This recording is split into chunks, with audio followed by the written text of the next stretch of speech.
Olá pessoal, aqui é Leonardo Montes, diretamente do campo, da região de Uberaba, Minas Gerais, trazendo mais uma reflexão, hoje dia 24 de maio do ano de 2018, e dando continuidade ao nosso mini curso sobre as leis espirituais, nós falaremos hoje sobre a lei de conservação.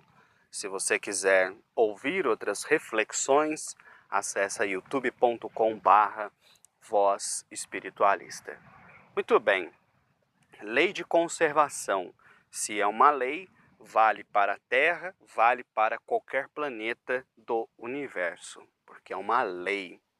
E basicamente, a lei de conservação vai dizer que Deus provê tudo aquilo que os seres vivos precisam para continuar existindo. Então, todos os recursos naturais existentes na Terra estão aqui porque foram pensados anteriormente na própria criação do planeta. O Espírito Emmanuel, no livro A Caminho da Luz, através de Chico Xavier, vai dizer que diversos espíritos de alta hierarquia colaboraram para a formação da Terra. Então, os recursos naturais existentes na Terra foram previamente pensados, levando-se em conta as necessidades das criaturas no futuro. Então, olha o planejamento divino entrando em ação. Na última reflexão eu disse que os espíritos haviam dito a Chico Xavier que a Terra comportaria uma população encarnada de entre 25 a 30 bilhões de pessoas. Então, para haver recursos para sustentar essa população, a Terra é recheada de riquezas naturais. Todas as riquezas do nosso planeta pertencem não apenas à humanidade, como também a todos os seres vivos. E como eu disse na reflexão passada, se há miséria, se há fome, é por falta de distribuição adequada. Para fazer essas distribuições, nós criamos diversos sistemas. Sistemas políticos, sistemas econômicos, todos eles bastante falhos, todos eles visando lucro, todos visando o crescimento pessoal, o poder, mas esses sistemas todos cairão e um dia a humanidade do futuro irá administrar de forma consciente os recursos da natureza, que são e serão necessários sempre para a manutenção da vida na Terra. Então, esse é o ponto X da reflexão de hoje. É claro que esses elementos não surgem de mão beijada, não caem do céu, mas eles já estão na Terra, cabendo ao homem apenas explorá-los. Mas o que não tem acontecido é uma exploração de forma consciente, solidária, eficiente. Não é assim, né? As coisas estão meio esquisitas, né? Muito abuso ao invés de uso no manejo das coisas. Bom, e aí a gente chega no conceito de propriedade, né? Será que os espíritos são contrários à propriedade? Será que os espíritos são comunistas? Como é que é esse negócio? Não. Os espíritos apenas pontuam o seguinte: o direito à propriedade é legítimo. Porém, nós temos que ter em conta que é uma propriedade relativa, uma propriedade transitória, porque caixão não tem gaveta e mesmo se tivesse, nós não levaremos riqueza alguma para o outro lado. Então, todas as propriedades que porventura venhamos a ter, têm apenas o sentido de nos servir aqui e agora.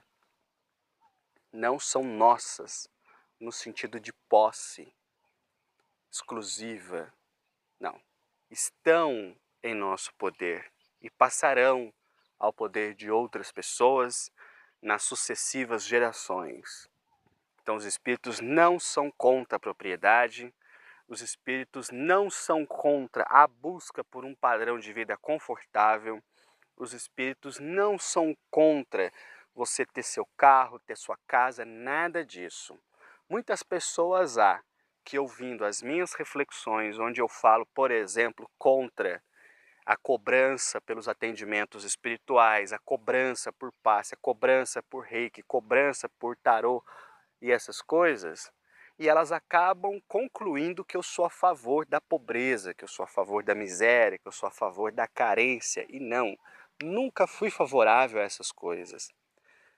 O ponto do qual eu procuro partir é o da simplicidade. Simplicidade não é carência, simplicidade é a posse do necessário. Então, para mim, as pessoas na Terra deveriam viver com a posse daquilo que julgam necessário, para não adentrarem os portões do supérfluo.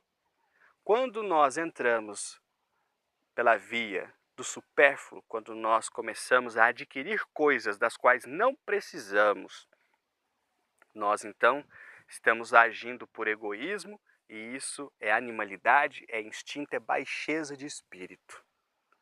Então, para ficar claro de uma vez por todas, eu não sou a favor da pobreza, não sou a favor da carência, não acho que terreiro para ser bom tem que estar caindo aos pedaços, não acho que centro espírita para ser bom tem que estar com pintura desgastada.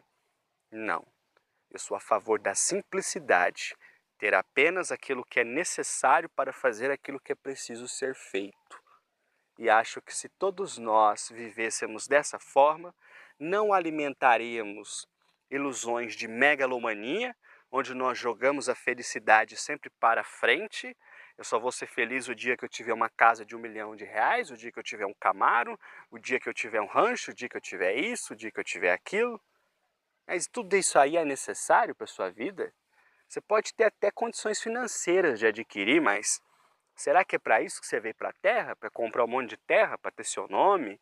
Para fazer uma estátua sua na cidadezinha onde você mora? Não, o objetivo da vida não é esse, né? Então é aí o ponto que muitas pessoas não entendem.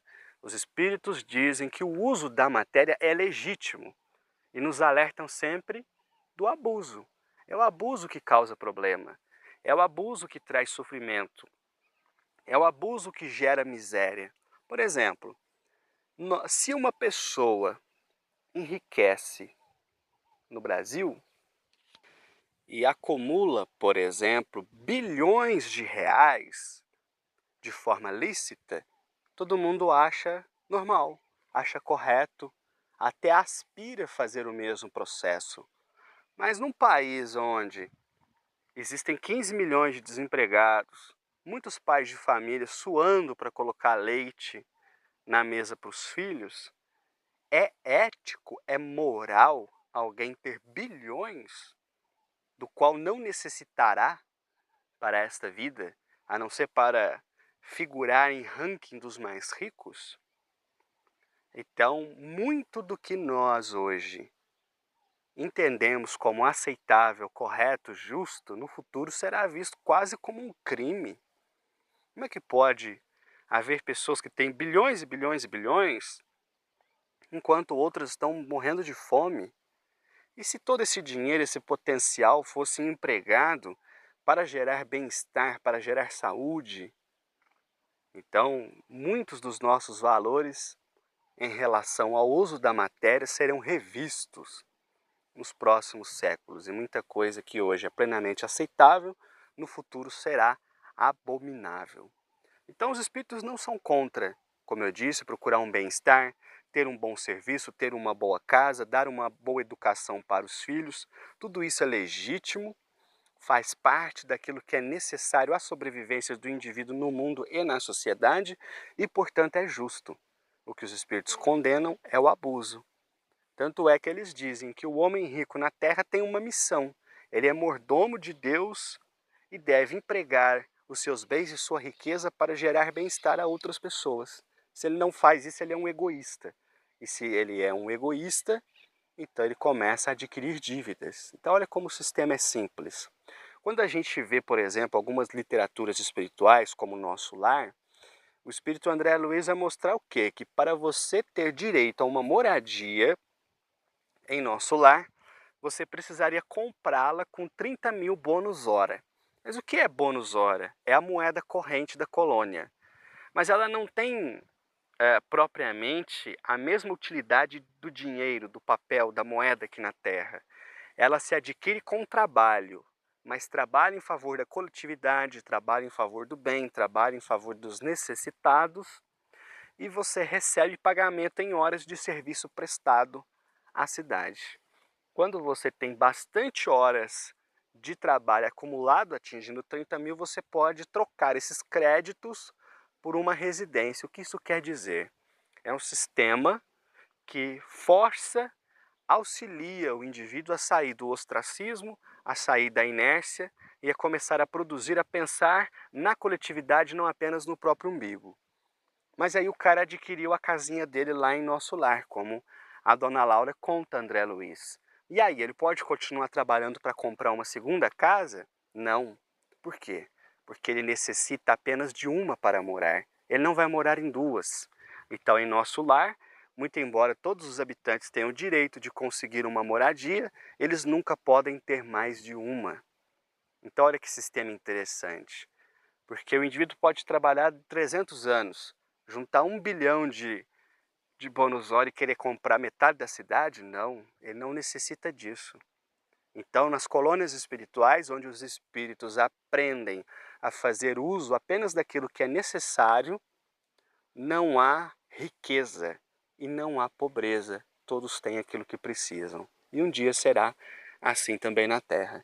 Quando nós aprendermos a utilizar favoravelmente todos os recursos que Deus deu para a humanidade e para os demais seres vivos que, convenhamos, são frequentemente desrespeitados, né, aqui na Terra. Quando nós aprendermos a conviver de forma pacífica, nós vamos realmente entrar em um novo nível, em um novo patamar civilizatório, e aí coisas maravilhosas acontecerão na Terra, que se tornará, portanto, o próprio céu idealizado de todas as religiões. Eu vou parando por aqui. Se você quiser ouvir outras reflexões, youtube.com/Voz Espiritualista. Um abraço a todos.